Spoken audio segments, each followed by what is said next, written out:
In light of all that's happened, local law enforcement says they are investigating more possible terror threats in recent years, and they're emphasizing they need help from the public to alert them to possible dangers. Investigative reporter Terry Parker is here after speaking with a former deputy police chief who says it's an alert citizen who can be a key to preventing a tragedy. Terry?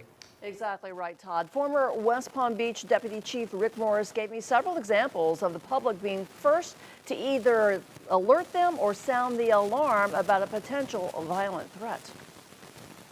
Remember the attempted assassination of President-elect Trump in West Palm Beach in September. Someone on Congress Boulevard noticed the suspect, Ryan Ruth, speeding away and actually took a picture of the truck and license plate, which let police capture Ruth within the hour. Rick Morris says law enforcement is always in the background running down tips, but needs extra help like this. I think that the technology here is outstanding. The problem is with all that put together, you still can't predict someone suffering from mental illness, someone that's got, terrorist thoughts.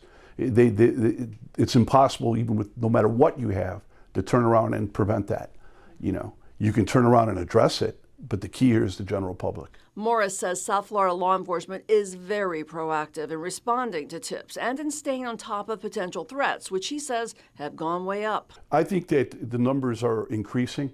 The threats are coming in. A lot of it's related to social media. I think that law enforcement is paying a lot more attention to threats, social media threats.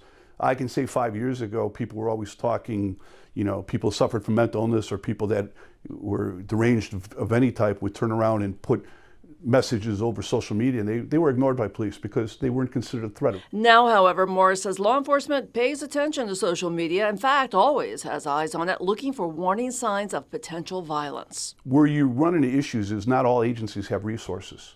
So what they're doing in Palm Beach County now is they're combining their resources. They're training together, their intelligence systems are matching up with each other, which is very, very important. But I think as far as South Florida, we're way ahead of the game.